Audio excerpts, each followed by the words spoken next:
Welcome to the Golden State Media Concepts College Football Podcast, your ticket to all things college football. Are you looking to get your college football fix? Looking to get the latest news on your favorite school's team? Join us as we talk college football from the national championship to college rivalries to bowl games to the Heisman Trophy to which conference is the best. We've got you covered for the Big Ten, SEC, Big 12, Pac-12, ACC, and everything in between.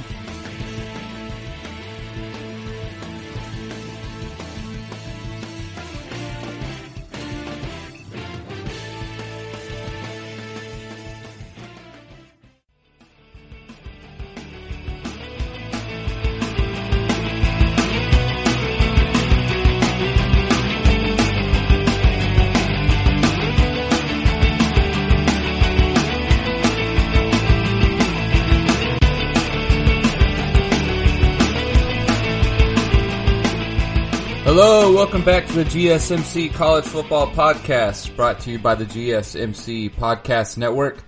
I am your host, Nick Bowles, and today, as usual, we will get off with a few transfer notes that have happened the last week or so, and then I want to get into something I had mentioned a couple episodes ago, and the fact that I think sort of the overarching storyline for this year, or the thing to look for, is how the coaches do. There were a lot of coaching moves this year, a lot of bigger name coaching moves, if you will, than usual. And so I want to kind of get into some of those coaching changes, as well as some coaches who may be on the hot seat, quote unquote, or perhaps are expected to do some big things in the next year or two that I think are important to look at and sort of see how their seasons are shaping up, what they need to do, and what they can't have happen as well. And so we'll get into the coaching storylines, and then I also want to do a little bit of some early Heisman talk, and maybe look at the Week 1 lines if we have some time. But let's go ahead and get into the most recent transfers that have happened. Georgia Tech quarterback Lucas Johnson is now going to be playing for San Diego State. He did not play much at Georgia Tech and redshirted in 2016. He appeared in 9 games in 2017, as well as having a foot injury that cost him all of his 2018 season. In 2019, he started against South Florida and the Citadel in September before he got a shoulder injury, and then was ultimately replaced by freshman James Graham, who I guess played well enough to keep Johnson on the sideline. Johnson going back to San Diego is actually going to be sort of a return trip home for him.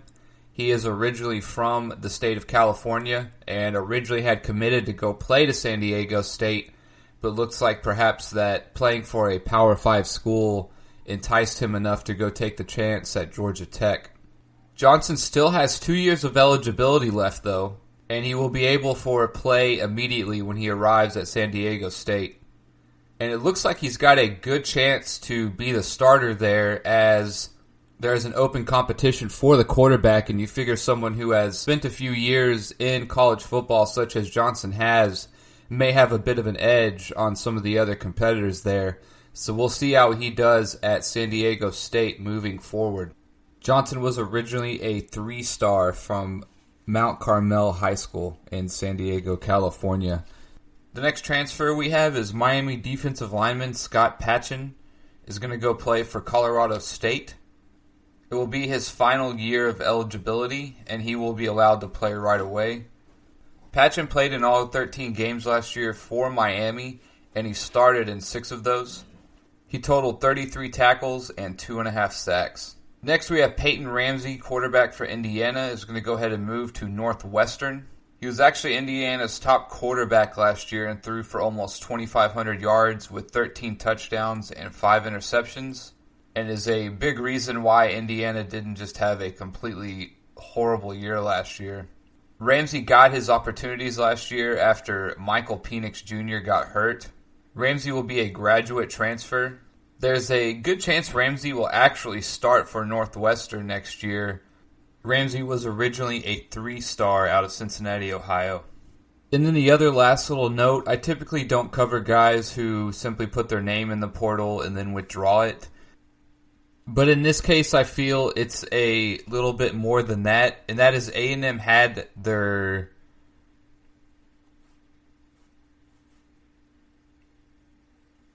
But the reason I'm going to cover this one is because Leon O'Neal from Texas A&M, who was their highest recruit last year, had put his name into the portal but seems to have now withdrawn it and looks like he will be staying at Texas A&M. He was part of Jimbo's first recruiting class and played in all 13 games for A&M last year, and he started 8 of those 12 games. So as a freshman, he's come in. He's been an obvious big piece of that defense. He could probably work on his tackling a little bit, be a little tougher when it comes to the run. But again, as a safety, he's doing a pretty good job. And the other thing to note is that A&M had another very highly recruited safety that they got this year. And so I'm not sure if that has something to do with it or not. But Leon O'Neal looked like he was going to be leaving Texas A&M, and now looks like he will be staying. So I would say that's a decent job by Jimbo to get his player to stay. I don't know why exactly he put his name in the hat in the first place, but for Jimbo to get him to stay is at least a small win in terms of recruiting. And then the other thing I wanted to mention or discuss is that LSU is bringing in Kevin Falk as a running back coach, and it seems like they're sort of duplicating what Miami and Oklahoma have done this year in terms of hiring a big name or at least a well-known former player to their alma mater to be a coach or some kind of analyst or in some position to help the team. Honestly, I think this really plays a role in recruiting. Again, at the end of the day, I think to have former players come in and step into your living room for specific positions, I think that's a big deal. When you have sort of an assistant coach go in to talk to a player, and while that assistant coach can be very well respected or be well known within the football community, I think to have someone come in who maybe was a Heisman contender or won a Super Bowl, won a national championship, knows what it's like to play that particular position, or to be able to be a former player and tell these high school kids what to expect and what they need to do from a perspective of someone who's actually played a role on a team in college football, I think is a big deal. And I think the name brand recognition of some of these players at the end of the day is going to help them in terms of recruiting. I'm not exactly sure the specifics of someone like Ed Reed. I think he's more of an analyst position. But I think they will be able to go recruit kids. And to have someone like Ed Reed or DeMarco Murray or Kevin Falk step into your living room and ask you to come play for that university, I think is a big deal at the end of the day. And something that these kids will probably identify with more than perhaps just an assistant coach or a positions coach who maybe was sent over to recruit a certain player or two. And just so everyone is aware, Kevin Falk is still LSU's all-time leading rusher in terms of yards and rushing TDs. He had over 4,500 career yards and 46 touchdowns while he played for LSU. He was a second-round pick of the Patriots in 1999. He played for 13 years in the NFL, which is pretty impressive for a running back nonetheless. He actually did a prior stint with LSU after he retired from the NFL in 2011. And in 2018, he came back and joined the program in an off-field role. And this time around, he will actually be on the field to help coach. So a good get, again, for LSU, who's had a high coaching turnover as well this year. They lost a lot of people in some key positions. And when we come back, we'll take a quick look at the Heisman odds, as well as maybe some players to watch out for next season. And then I will roll that into talking about a lot of the coaching changes and the coaching hot seats and the coaching pressures that are around the NCAA this year. So stay tuned. We'll be right back.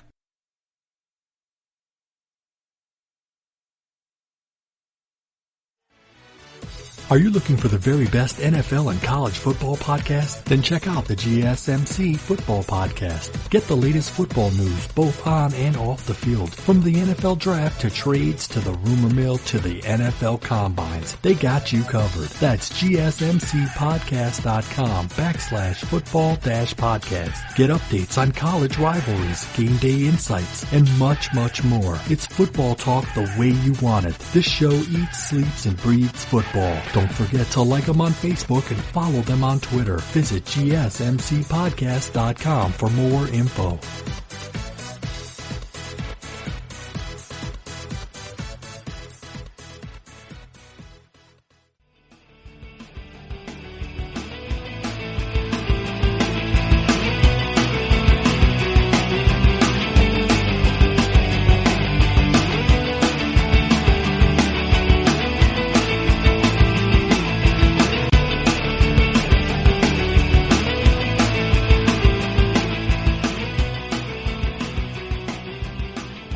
Welcome back to the GSMC College Football Podcast.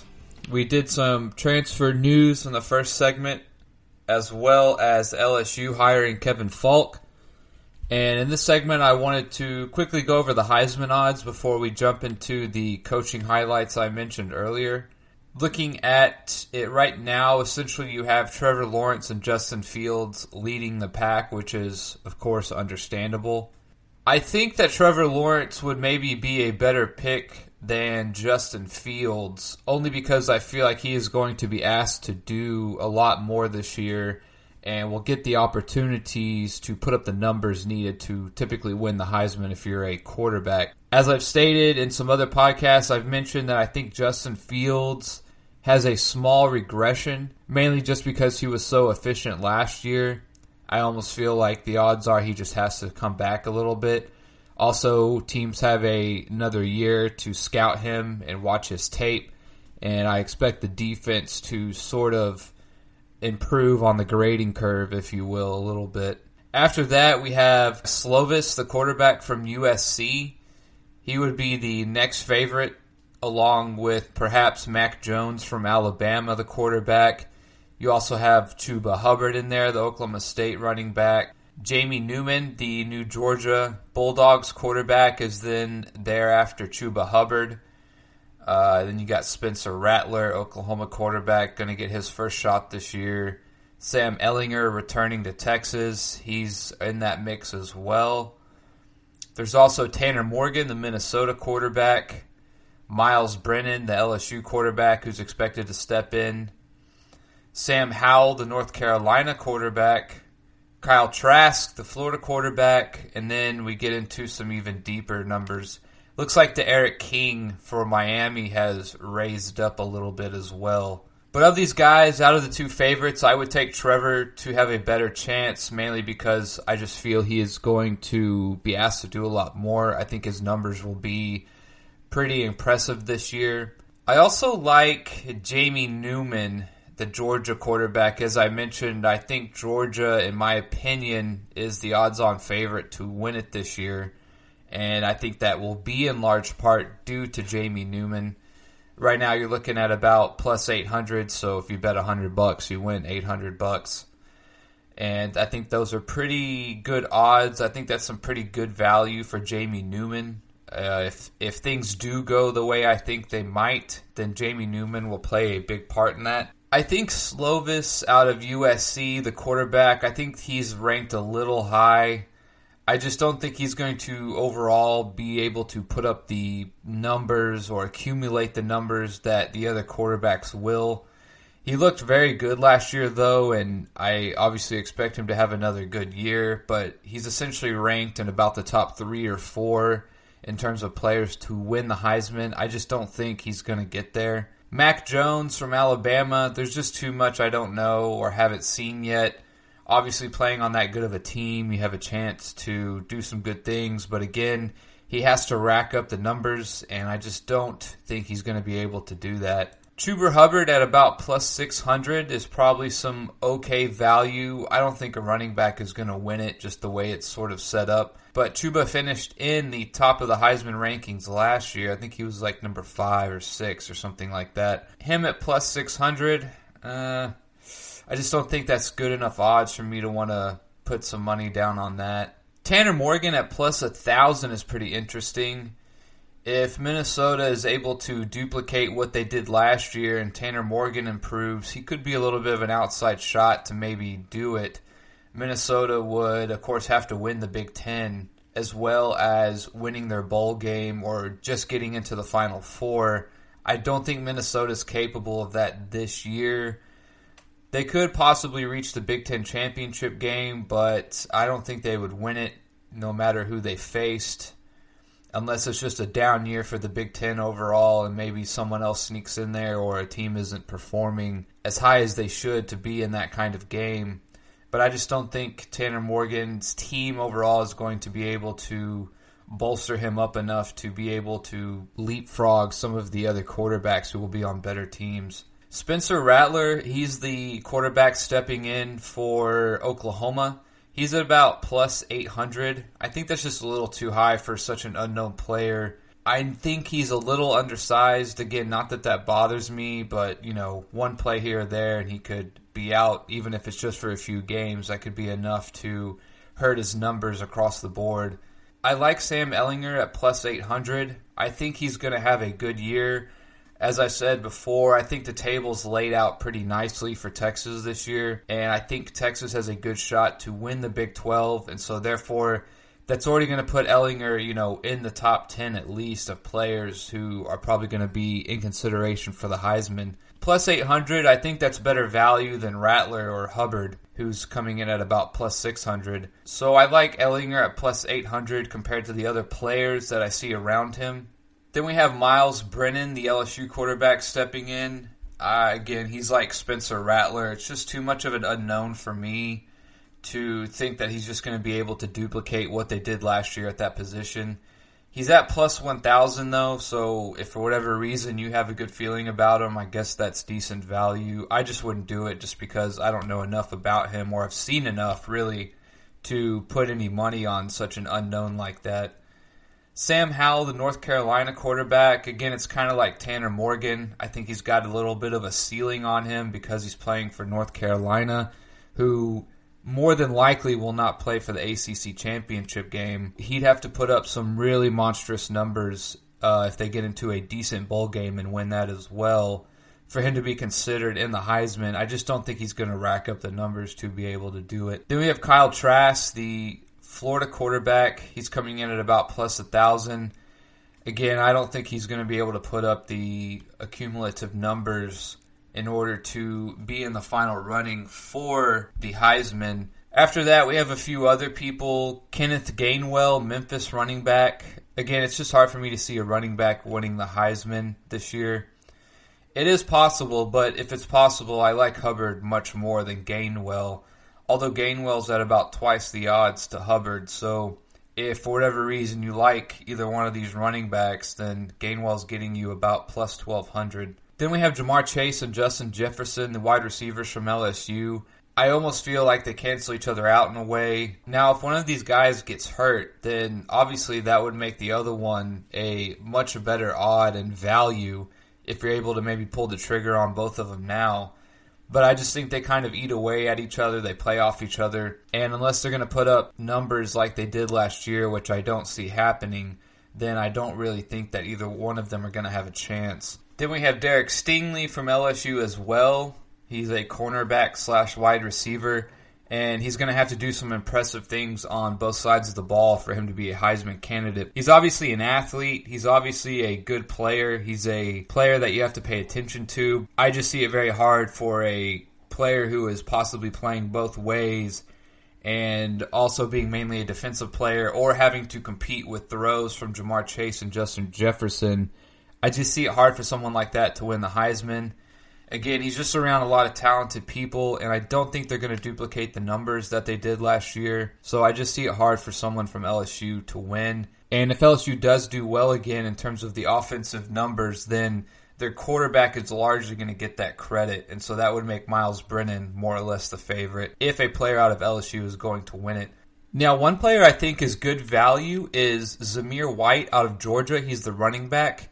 And again, I think if Jamie Newman is bringing that offense a good look or a different look than what they've done in the past, and Kirby Smart is able to get creative, then Zamir White could also have a very good year, and they could definitely be leaning on him in times where they are up a lot on the scoreboard and they're trying to run out the clock. He's also pretty athletic. He's a pretty good back. He's going to catch some balls out of the backfield, so the opportunity to do a lot of things on offense is definitely there for Zamir White. And coming in at plus 2,000, I think he's some good odds if you want to throw some money down on him.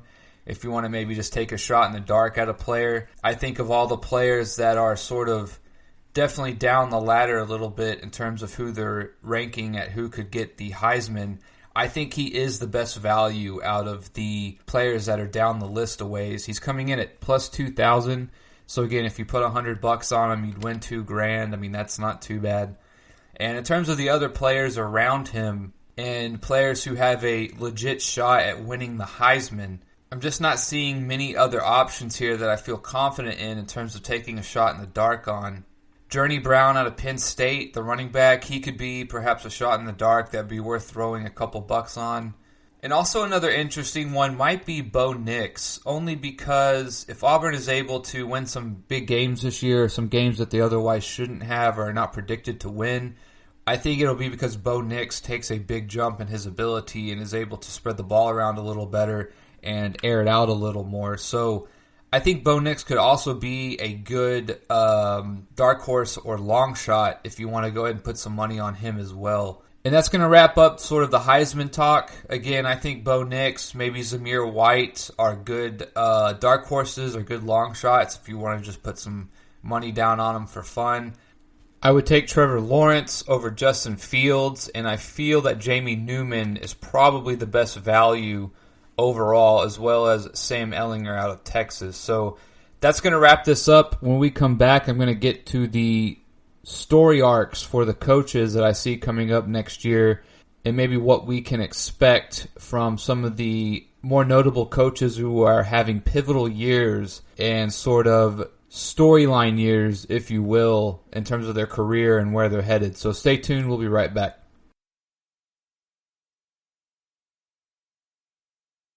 Tired of searching the vast jungle of podcasts? Now listen close and hear this out. There's a podcast network that covers just about everything that you've been searching. Hey! The Golden State Media Concepts Podcast Network is here. Nothing less than a podcast bliss with endless hours of podcast coverage. From news, sports, music, fashion, cooking, entertainment, fantasy, football, and so much more. So stop lurking around and go straight out to the Golden State Media Concepts Podcast Network. Guaranteed to fill that podcast itch. Whatever it may be. Visit us at www.gsmcpodcast.com. Follow us on Facebook and Twitter, and download us on iTunes, SoundCloud, and Google Play.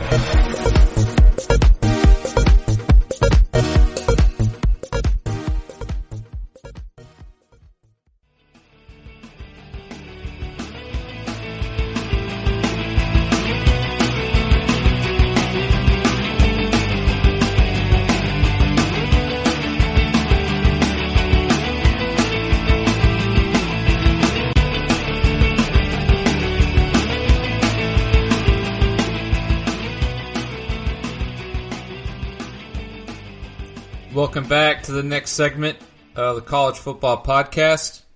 In this segment, we're going to talk about a lot of the coaching changes and stories that have happened over the offseason. The first one I'll start with will be Michigan State, where Mark D'Antonio kind of quit out of nowhere and decided to take a step back and play a more project-based or analyst role with the university. Sounds like he's going to do something along the lines of helping players transfer in and out of the university into other roles or into the next phases of their life. After Mark D'Antonio announced his resignation, he was replaced by Mel Tucker, who was the Colorado head football coach and had previously coached at Michigan State under Nick Saban as a coordinator when he was there. So for Mel Tucker to be going back home, that's got to be pretty cool for him. I don't think there's much pressure on him in terms of his first year or maybe even second year, but obviously eventually you will have to produce.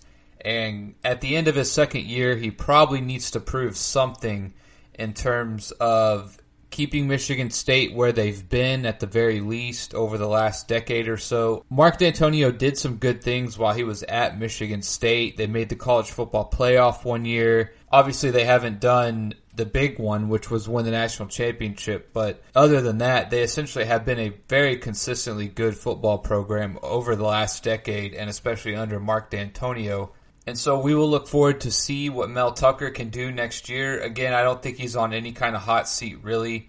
Obviously, I think Michigan State would just like to be over 500 this year, if not a little better. I think that's probably acceptable for them in the first year under a new head coach. But going into year 2 and 3, he's going to need to show some improvement or at least jump up in recruiting or improve their recruiting rankings year in and year out. As I've stated, that's where it all begins. So we will see how Michigan State does this year. And then the next coach I would like to talk about would actually be Jim Harbaugh. And before we get into Jim Harbaugh, I will state that I'm a big fan of both of the Harbaugh brothers. I think that they are good coaches, good football coaches, high IQs in the game.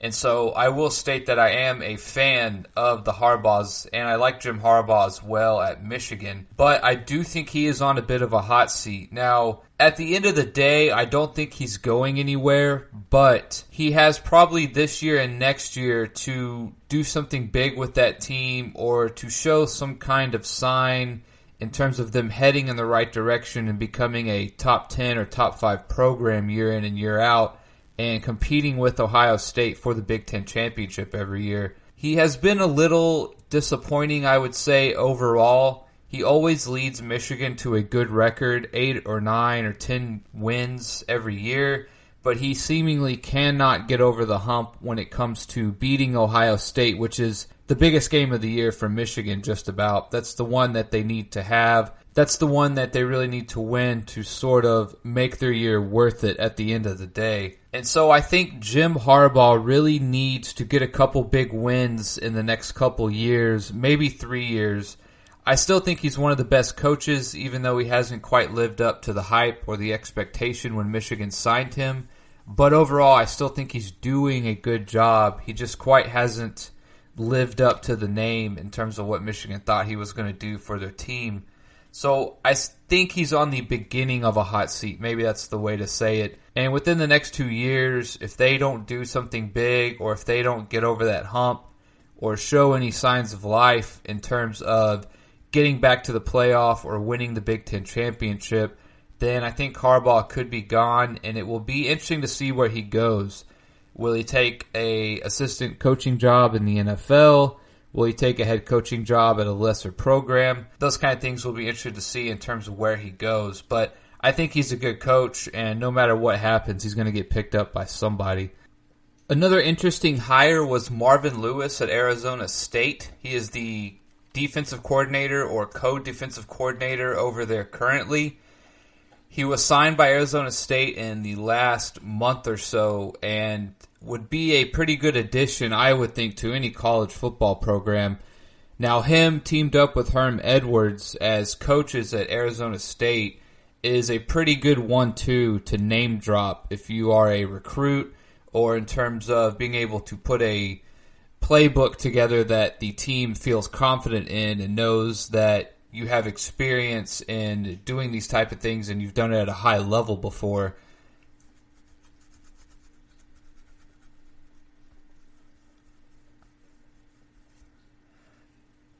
The unfortunate thing, or the other side of the coin, is that I think Marvin Lewis will probably not be there very long. If Arizona State has 1 or 2 good years, which I think that they are heading in the right direction towards having the possibility of doing that, then I think Marvin Lewis quickly goes somewhere else. Whether it's a coordinator role in the NFL or a head coaching gig somewhere else in the NCAA, I don't know. But I think that Marvin Lewis is probably only there for a stint, 2, 3, 4 years tops, and then he's probably looking to do something else. I don't think that staying a defensive coordinator at Arizona State is going to be something he will be interested in if other opportunities come along the way. So while I think it's good for them now, if they can get another couple good years of recruiting out of it, being able to have Marvin Lewis walk into living rooms or visit kids and being able to sway them to go to Arizona State, then obviously it's well worth it.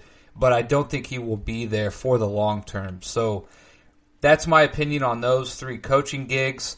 When we come back, I'm going to continue talk about some other coaches that I mentioned to see how they perform this year. So stay tuned and we'll be right back.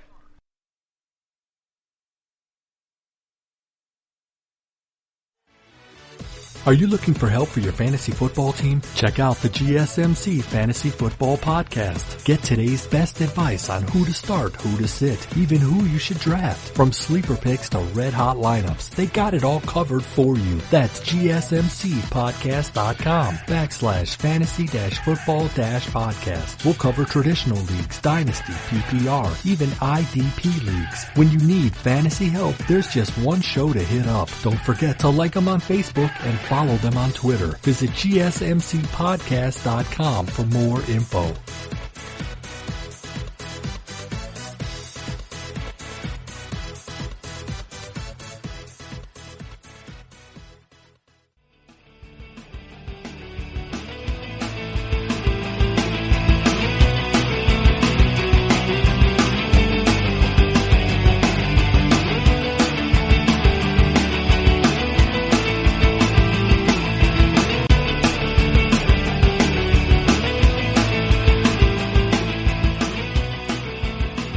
Hello, welcome back to the next segment of the GSMC College Football Podcast. We are currently going over the coaching storylines for the year coming up, and I do have a feeling that this year coming up will be sort of a story of the coaches, if you will.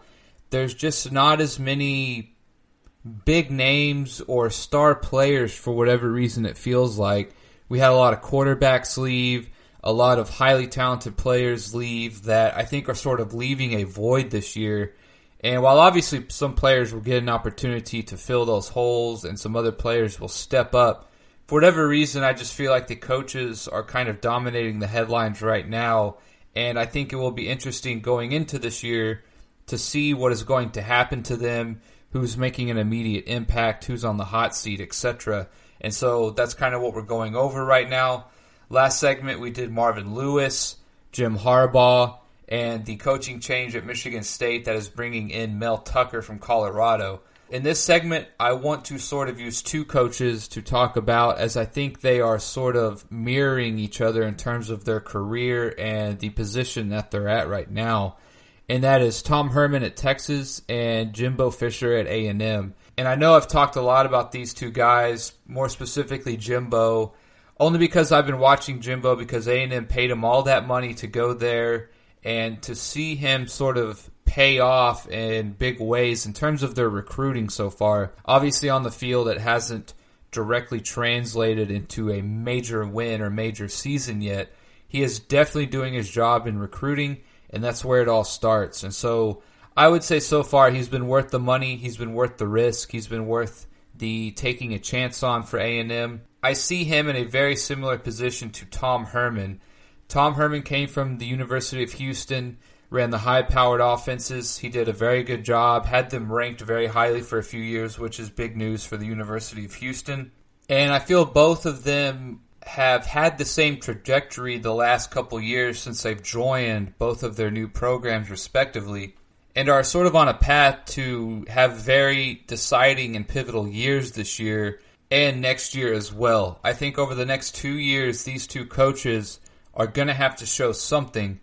And if I had to maybe describe what I see happening, is that I think this year Texas probably has a better year, or this is their year to take advantage of that opportunity. Oklahoma has a brand new quarterback coming in, an unknown. Texas also has their quarterback coming back for one more year. They're looking to take advantage of the situation. They have a nice table laid out for them. Essentially, their hardest game of the year is going to be an out-of-conference opponent in LSU in Week 2. And so I think Texas has the table laid out for them to do some very big things this year. And really the only question will be, can they beat the teams that they should beat and win a couple of those big games? And I think they're sitting really nicely to have the ability to do that. And the same goes for Texas A&M. I think they also have a nice table laid out for them. They essentially have 3 big games in Auburn, LSU, and Alabama.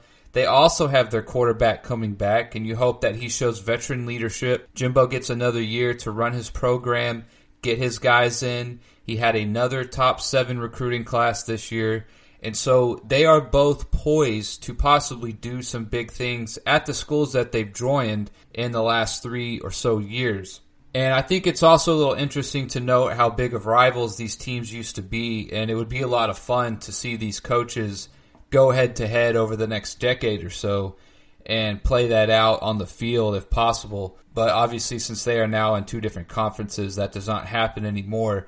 I'm hoping we get a bowl game in the future. That would be pretty cool to watch.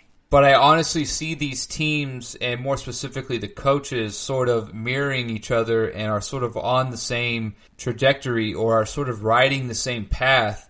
And it will be interesting to see where they end up in the next year or two. The reason why this year and then also next year is such a big deal is because they will be having their quarterbacks leave.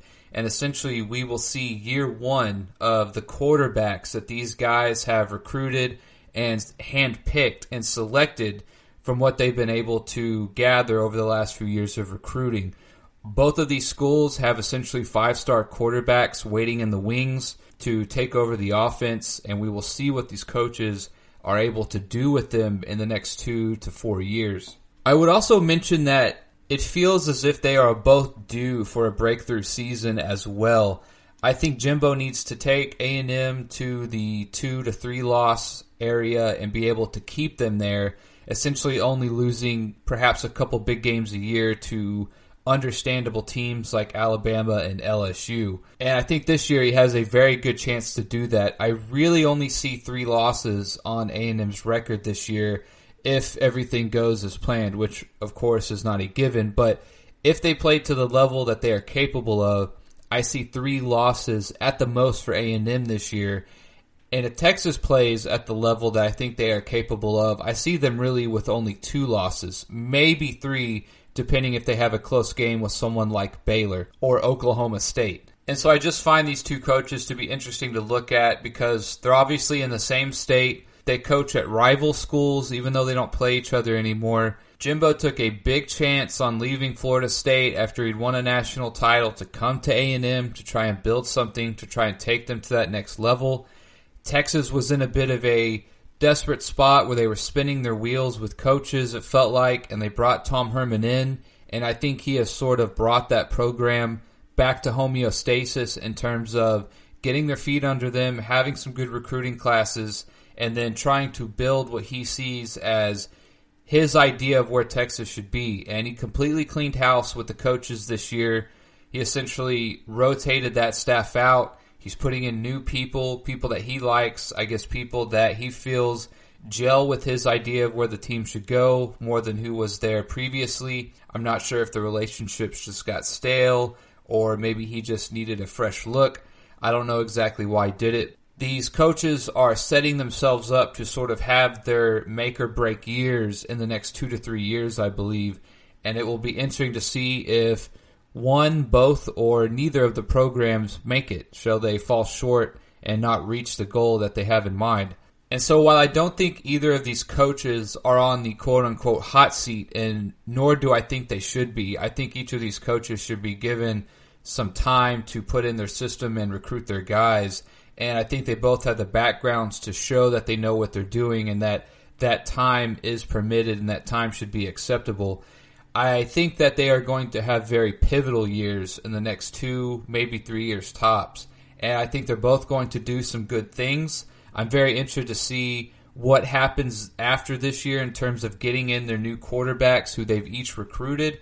And I'm also interested to see what they do this year with their seasoned veterans coming back in at quarterback, having another good year of recruiting, and having a nice table laid out for both of them in terms of their schedule coming up this year. Both of the teams, or the teams that they need to beat in terms of having a good year, all have a lot of question marks. Oklahoma has a question mark with their new quarterback coming in. Baylor also has a few question marks under a new coaching style. And both LSU and Alabama have question marks in terms of their quarterbacks and the talent overall that they lost last year. So they should play as if they have nothing to lose, and hopefully coming out on top and sort of taking a gamble and hitting it, if you will. When we come back, I have one or two more coaches I'd like to talk about, and then perhaps we will get into some week 1 odds and predictions as well. So stay tuned. We'll be right back.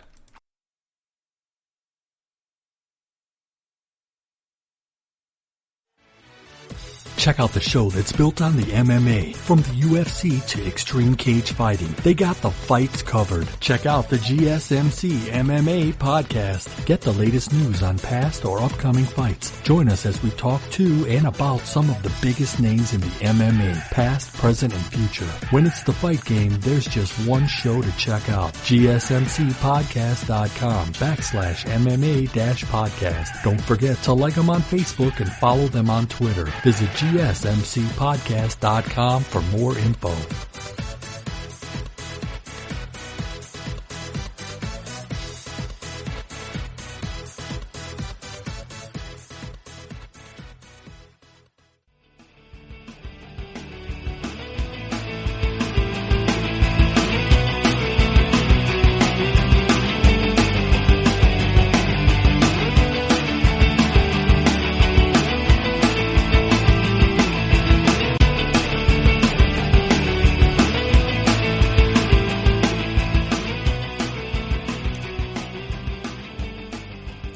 Alright, welcome back to the GSMC College Football Podcast. We are going over the coaching story arcs this year.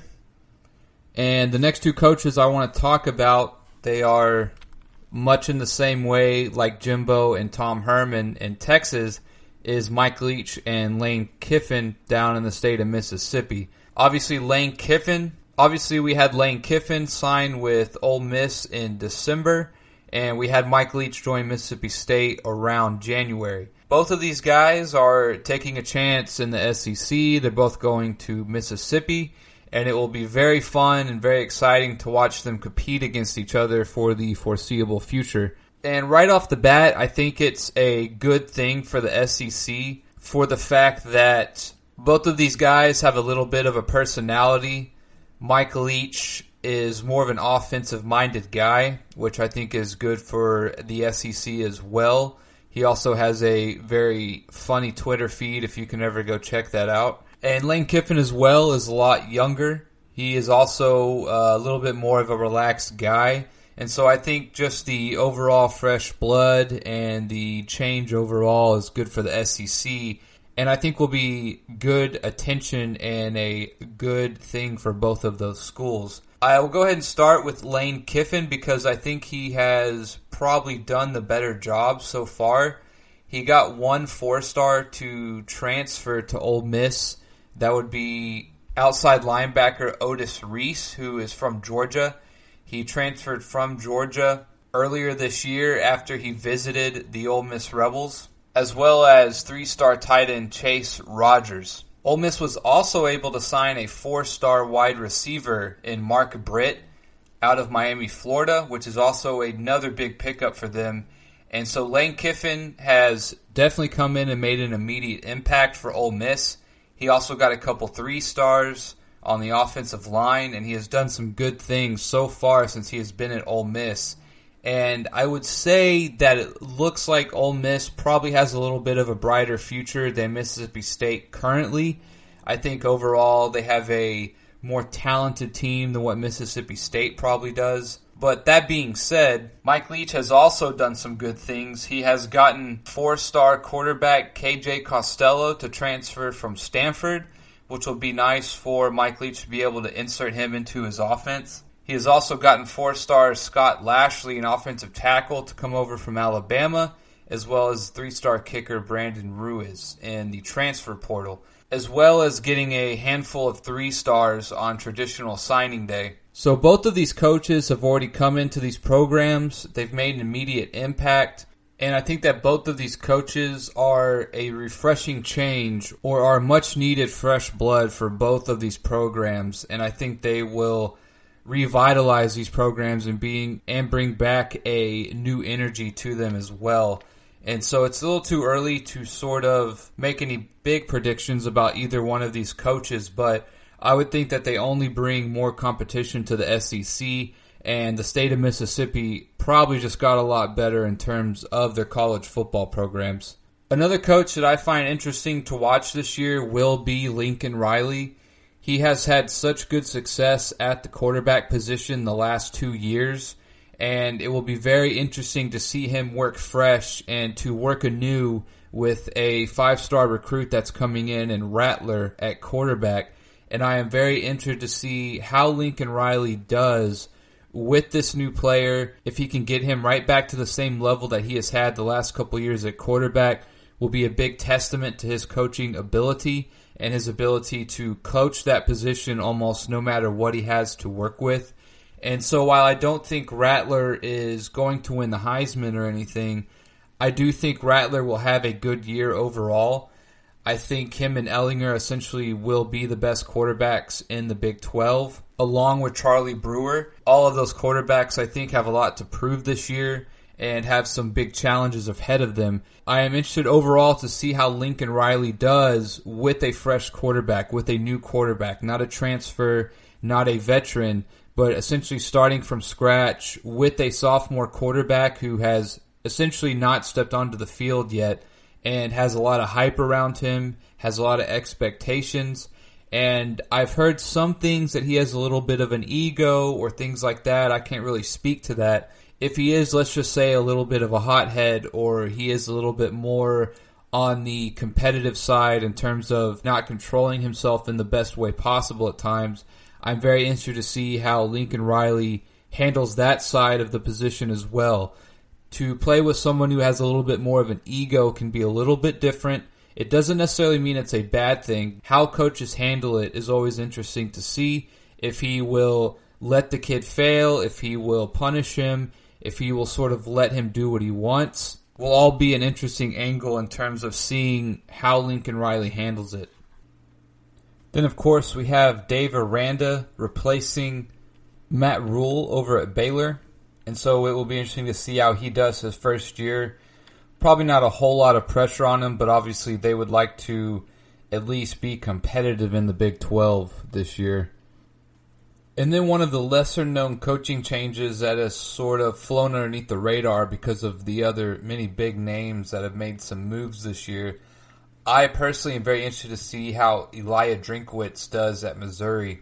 Missouri had some good football programs about 5 years ago, and so it would be nice to see them become relative again. They've really struggled as of late and in recent history.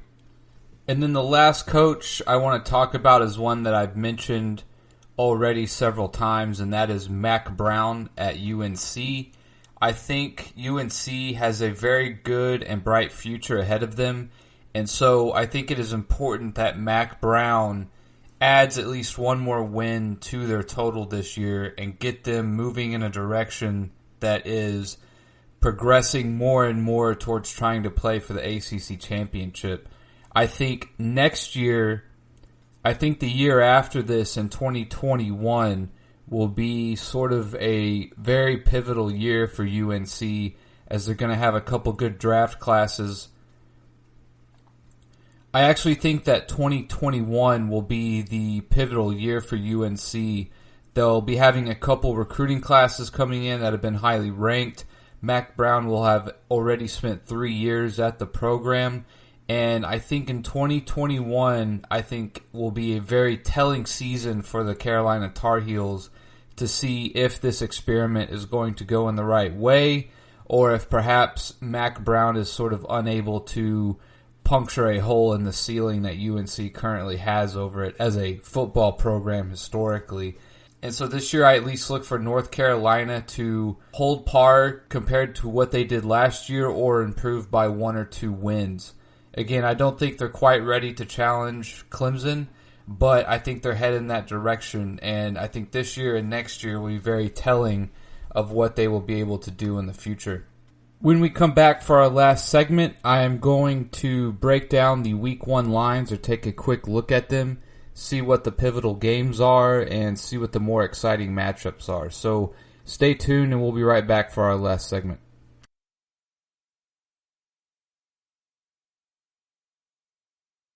This is your ultimate stop for everything sports. The Golden State Media Concepts Sports Podcast. Should I say more? From the NFL, MLB, the NBA to MMA, it's all in here. The Golden State Media Concepts Sports Podcast. Listen now.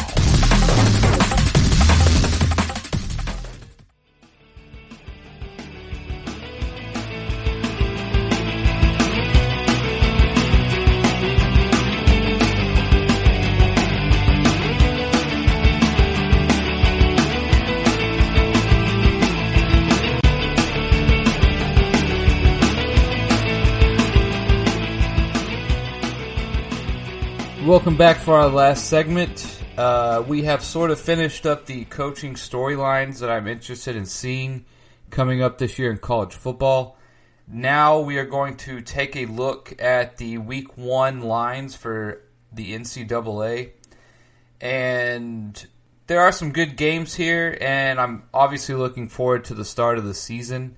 And so I just thought it'd be interesting to kind of take a look forward and see what we can look for specifically in Week 1. Technically, the season starts on Saturday, August 29th with what they call Week 0. I actually was not aware that they called it this. I'm not sure how long they've been doing that, but essentially it's just the Saturday before the beginning of the season on the following Thursday. On Week 0, there are 2 or 3 games that I'm interested in. One is going to be the Notre Dame and Navy game that's actually going to be played in Dublin, Ireland. Again, as I've said, Notre Dame is sort of one of my more surprise picks in terms of what I think they're going to do this year. I think they have a decent chance to perhaps get into the college football playoff if they can keep their one loss that I see them having to Clemson be a close game, or perhaps they could even upset Clemson. You never know. Notre Dame is one of my higher picks this year in terms of what I think they're going to do. And again, I just think it's because they play a very favorable schedule. I think they have a little bit of an underrated team, and I think that their destiny is kind of in their hands in terms of what they can do with it. And essentially, they have one game that they need to win, or they have one game that would be considered a tough matchup where they're going to be the underdog, and to win that game or lose it may be the make or break game of their year. And even though they'll probably lose that game, I think if they can play Clemson tough, then I think they have a good shot to sort of impress the committee, if you will, enough to perhaps get into the Final Four. So Notre Dame versus Navy is an interesting one I'm looking forward to. It's also in Dublin, Ireland, which is kind of cool. So they get to go over there and play an international game, which is pretty cool. Then we have California at UNLV. I'm actually a little interested to see how UNLV does this year. They've had a couple okay recruiting classes for UNLV standards, and they have picked up a couple good transfers, and so I think they are definitely flying under the radar, and they might sneak up on some people this year and be a little better than people suspect. And if they can get their year off started by beating Cal, then I think that would be a very good start to the year for them, and I think it's definitely doable. Then the last game that I'm interested to see is Hawaii at Arizona. Hawaii is always sort of just an interesting team for whatever reason, and I think Arizona this year as well. I think it's a good matchup. I'm not exactly high on either team this year, but I think it'll be a good matchup and perhaps a good game to watch. And other than that, there's Idaho State, New Mexico State at UCLA, UC Davis at Nevada, Marshall at East Carolina. Just none of those are really exciting me. Maybe Marshall at East Carolina could be an interesting game, but we'll see how that one plays out. Then if we actually go to Week 1, Oregon State at Oklahoma State I think is an intriguing game. I think that's sort of a must-win for Oklahoma State. They cannot get slow out of the blocks and stumble on a team like Oregon State. And Oregon State is not exactly a complete cream puff either. So I think that could be a good game Week 1, perhaps a little bit on the line there for Oklahoma State. That's a game you can't really afford to lose. BYU at Utah could be an interesting game. Probably a lot of points going to be scored. That's always a good rivalry game as well. Clemson at Georgia Tech for the first game of the year will only be interesting maybe just to see how Clemson does with Trevor Lawrence at the helm coming back, and they have a lot of players that they have replaced. I think that they're going to ask a lot from Trevor Lawrence this year, as well as I think he's going to throw a lot to Travis Etienne, and I think that they will be passing a lot out of the backfield, which I think will inflate his numbers as well as the year goes on. And Travis Etienne is obviously a very dangerous weapon to have. And then sort of a local matchup, Rice at Houston, I think will also be sort of just a fun game to watch if you're from the area or if you are sort of a Texas native. Rice at Houston could be a little interesting. Then starting on Friday, September 4th, Indiana at Wisconsin, I think is going to be a good game. I'm actually looking forward to that game very much. And then we also have North Carolina at UCF. Again, I'm keeping my eye on North Carolina this year, so I'll be watching that game closely to make sure that North Carolina gets out of the gates early in the year to a strong start. UCF also could be a bit of a sneaky team this year and do a little better than people expect. So I think that's going to be a good game. I look for North Carolina to win. In my opinion, just because I've been so high on North Carolina, I like to see them win big in that game if possible. Then there's also Syracuse at Boston College. That could be a game that has implications later on in the year. And then we go to Saturday, September 5th, which will be obviously the biggest day of games. And some more intriguing matchups might be SMU at Texas State. SMU came on strong last year, and Texas State is a in-state rival, so could be just a fun game to watch on the side. There's also TCU at Cal. I think that could be a good game. Temple at Miami, Florida, I think is also a good game to watch. It'll be interesting to see if Miami can get out of the gates offensively to a good start.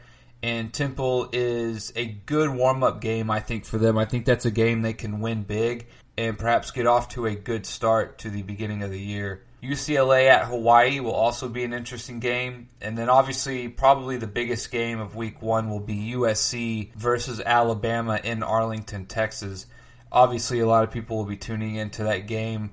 I think it's a good measuring stick game for USC. I obviously look for Alabama to win. I think this is going to be sort of a wake-up call for USC, either in a good way or a bad way. I think if they possibly get completely destroyed, then I think it sort of sends a message that they are not going to perhaps do big things this year, and they are perhaps still lacking what it takes to be a national contender. If USC can somehow play Alabama close or come away with the win, then obviously that's going to bolster USC's confidence as the year goes on and will let them know that they are good enough to play with the best in the nation. USF at Texas could also be an interesting game. I think that's a good starter game for Texas. They need to come out strong and really lay it on USF. Send a message that they can beat the teams that they're supposed to beat handily and that they're ready for the next level in competition. And also, since I think Texas could possibly win the Big 12 this year, obviously I would like to see them win that game. Then we have West Virginia at Florida State in Atlanta, Georgia. I think that will be a good game as well. Coastal Carolina at South Carolina could possibly be a better game than many people think. Ole Miss versus Baylor in Houston, Texas, I think will also be a good game, a good sort of warm-up game or test game for Baylor. Ole Miss is definitely not a cream puff or someone you can just absolutely run over, but if you are at the level that Baylor is, then you would expect to win that game big. And much like I said before, I think Ole Miss should play this game as if they have nothing to lose. And if they can play Baylor close, or if they can somehow pull off that upset, then obviously I think that sends a message to Ole Miss that they're probably better than what many people realize. And if you're Baylor, I think you're trying to win this thing by 3 touchdowns to sort of ensure that you are as good as you were last year and that you're ready to play this year. Then we have Eastern Michigan at Kentucky. I think that could be a very good game as well. Also, another game I'm excited to see is Michigan at Washington. I think Michigan is looking to win that game big, and I think Washington is perhaps trying to maybe shock the world at home or at least play Michigan close and sort of have a measuring stick game for them as well to see if they are ready to play against some of the better competition in the nation. Then the final game of Week 1 will actually be on Monday, September 7th, and it will be Virginia versus Georgia in Atlanta, Georgia. And it is another game I'm interested to see. Again, if you're Georgia, I think you're coming out and trying to send a message. You're trying to beat Virginia by 3 or more touchdowns. And if you are Virginia, you are either trying to quote-unquote shock the world, like I keep saying, or you are at least trying to keep it within single digits against Georgia. Again, if you're Virginia, you should play like you have nothing to lose, because you don't. And as long as you don't get absolutely embarrassed, then I think it can be a loss that you can move forward with and build off of for perhaps some bigger things later on in the season. So that's going to wrap it up for me tonight, guys. As always, thank you for tuning in to the GSMC College Football Podcast, brought to you by the GSMC Podcast Network. Please remember to subscribe to the show and write a review. That always helps us grow our name and footprint. If you can also please like us on Facebook, Twitter, and Instagram, we always appreciate that. And as always, thank you for listening to me. I hope you have a good day or night, wherever you are listening to this at, and wherever you are. So, thanks again for listening. Talk to you next time.